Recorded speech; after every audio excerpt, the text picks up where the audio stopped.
Hello mwana michezo, karibu katika channel yetu ya Michezo Live.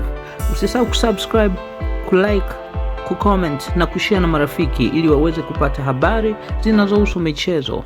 Kiungo mshambuliaji wa Yanga, Doumbia, ameibua mjadala mkubwa katika ulimwengu wa soka Tanzania baada ya taarifa kuibuka kuwa amekataa kabisa kujiunga na Singida Black Stars kwa mkopo, akisisitiza kuwa anataka kuondoka Yanga moja kwa moja. Kwa mujibu wa taarifa zilizothibitishwa, Doumbia ameeleza wazi kuwa hana nia ya kwenda kwa mkopo, bali anataka kumalizana na Yanga kifedha ili apate uhuru wa kujiunga na klabu nyingine bila vikwazo vya mkataba. Hatua hiyo imeibua maswali mengi kuhusu mustakabali wake na uhusiano wake na uongozi wa klabu hiyo. Taarifa zaidi zinaeleza kuwa mchezaji huyo aliondoka kwenye mazoezi siku moja kabla ya safari ya Yanga kwenda Zanzibar, jambo lililosababisha sintofahamu kubwa ndani ya benchi la ufundi pamoja na mashabiki wa klabu.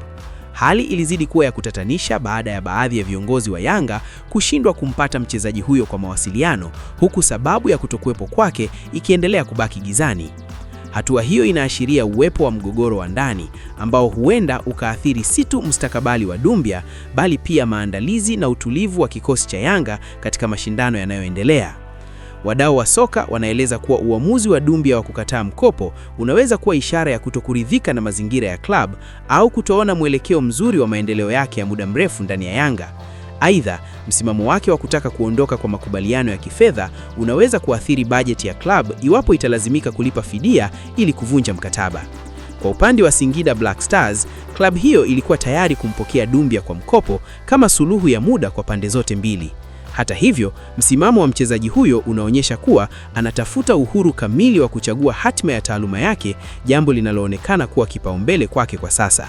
Mashabiki wa Yanga wanaendelea kufuatilia sakata hili, huku wengi wakitaka kuona suluhu itakayolinda maslahi ya klabu bila kuipoteza rasilimali muhimu kwa hasara. Doumbia ni mchezaji mwenye uwezo mkubwa, na iwapo ataondoka, Yanga italazimika kutafuta mbadala wa kiwango cha juu kuziba pengo lake. Kwa sasa, hali ya sintofahamu bado inaendelea na macho ya wadau wa soka yameelekezwa kwa uongozi wa Yanga kuona kama watafanikiwa kulimaliza sakata hili kwa hekima, busara na maamuzi yatakayolinda heshima ya klabu na mchezaji. Asante kwa kutufuatilia mpaka mwisho.